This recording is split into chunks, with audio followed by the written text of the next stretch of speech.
skib på. Nej, hende er der ringet til mor, eller min mor. Hende er ringet til min mor. Det er død over.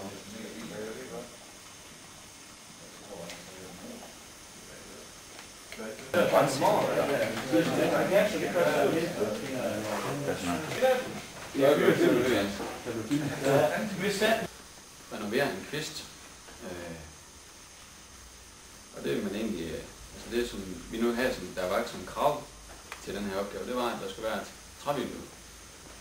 Og så kunden han ville have nogle stålstolper, i stedet for det derværende træskelet, som der var der. Og så måtte vi jo så lige ud, og det som vi egentlig starter med nu, når vi skal filme, jeg tænkte, at vi skulle lave det der, vi kan jo selvfølgelig ud og snakke med kunden og lige undersøge lidt, hvordan det hele det ser ud, for ligesom at se.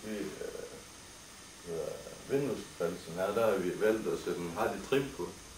Det er nærmest en plank, hardy vi også laver. Den er 25 mm tyk, og så kan den få sit forskellige bredder også. Den har vi så på for at holde stilen lidt med hardy. Og lysningen vi har, det er en 9 mm MDF. Vi kunne godt have valgt en marantblad eller noget, men MDF'en den bliver så pæn om alt, der er ikke noget over eller noget i den. Og jeg vil nu være med 10 eller 12 mm not, så har vi selvfølgelig valgt en 10 eller 12 mm blad.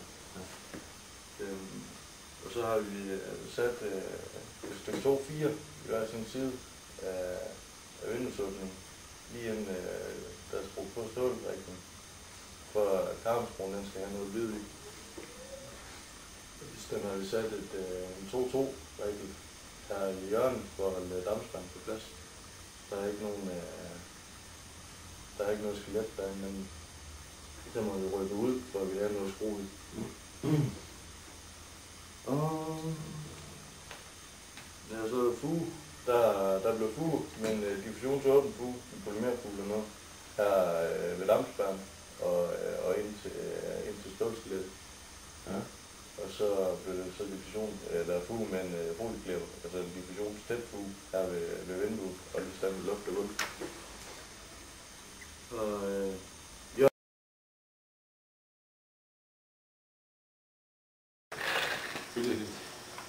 Ja, vi har fået et projekt, som omhandler familien Pedersen, som lige har købt en ejendom og ønsker at renovere med nyt tag på huset.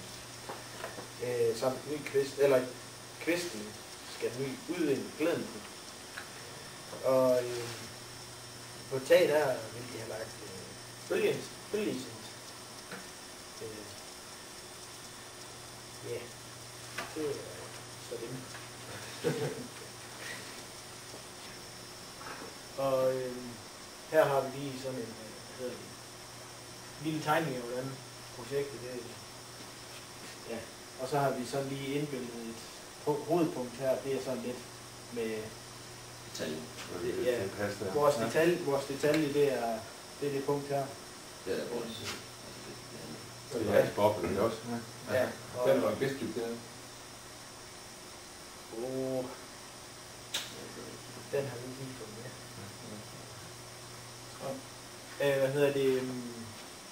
Og vi har så valgt heroppe langs og sådan et perform, hvor det ikke ud over. Det er ikke ud over. Man kan så bedre se her i detaljen, at den ligger op her, og at vi har luft ind under skiferen. Ja. Det er ventileret. Ja. Ja. Og så har vi